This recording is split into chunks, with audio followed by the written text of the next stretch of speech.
Morning, my name is Virani. I am studying 8th class from Lakshmi Gurukulam Kalpadu. This is my project. My project name is Plug Collecting System using rain sensor. The main components used in this project is Arduino Uno. Arduino Uno is a microcontroller. This microcontroller board based on 8-bit 80 megabyte to 8-bit microcontroller. This microcontroller controls the Android project.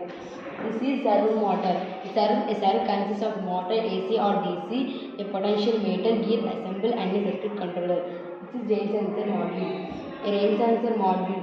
The rain sensor module is an easy tool for rain detection. It can be used as a switch when raindrop falls through the rainbow and measuring rainfall detection. The module features a rainbow and the control board that is applied for more convenience,